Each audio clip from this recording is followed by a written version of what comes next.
আসসালামু আলাইকুম everyone, welcome back to my channel. আশা করি সকলে ভালো আছেন।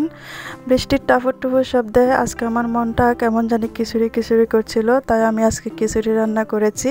সাথে ছিল গরুর মাংস। আর আমি এই খিচুড়ি রান্নার রেসিপিটা আমি আপনাদের সাথে শেয়ার করে দিয়েছি। যদি ভালো লাগে কমেন্ট করে জানাবেন এবং ভিডিওটিতে একটি লাইক দিয়ে যাবেন। প্রথমে আমি এখানে 1 কেজি আতপ চাল নিয়েছি। আপনারা চাইলে যে কোনো চাল নিতে পারেন। আমি এখানে মুগ ডাল নিয়েছি আধা কেজি, মসুরের ডাল নিয়েছি 1 কাপ। এগুলো সব আমি এখন ধুয়ে নেব। আমি হাঁড়িতে সয়াবিন তেল নিয়েছি। এখানে আমি ঘি নিয়েছি 1 টেবিল চামচ। গরম হয়ে গেলে পেঁয়াজ কুচি দিয়ে দিয়েছি। পেঁয়াজ কুচিগুলো হালকা বাদামি কালার হওয়ার জন্য নেড়ে ছেড়ে দেব। এখানে আমি গরম মশলার গুঁড়ি দিয়ে দিয়েছি 1 চা চামচ, হলুদের গুঁড়ি দিয়ে দিয়েছি 1 চা চামচ, লবণ দিয়ে দিয়েছি 1 টেবিল চামচ। 1 কাপ পানি দিয়ে এই মশলাটা আমি কিছুক্ষণ কষিয়ে নেব।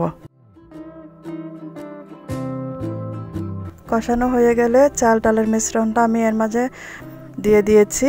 এখানে আমি 2টা আলু নিয়েছিলাম বড় বড় টুকরা করে। আপনারা চাইলে ছোট করে টুকরা করে নিতে পারেন আলুগুলা। কিছুক্ষণ আমি ছোট আছে এগুলো কষিয়ে নিয়েছি। 5 মিনিট কষানো হওয়ার পরে এখানে আমি গরম পানি দিয়ে দিয়েছি 2 থেকে 3 কাপ, অর্থাৎ চাল ডালের দ্বিগুণ পরিমাণ পানি দিয়েছিলাম। এখানে আমি একটা টমেটো কুচি দিয়ে দিয়েছি, এলাচ দিয়ে দিয়েছিলাম 2টা, কাঁচামরিচ দিয়ে দিয়েছিলাম 5 থেকে 6টা। আমি এখানে দারুচিনি দিয়ে দিয়েছি।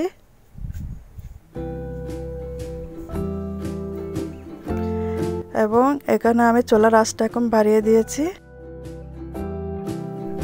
5 মিনিটের মধ্যে চাল ডালের পানিগুলো শুকিয়ে এসছে। এখন আমি চুলার আঁচটা ছোট করে দিয়েছি এবং এগুলো সব নেড়ে চেড়ে দিয়েছি।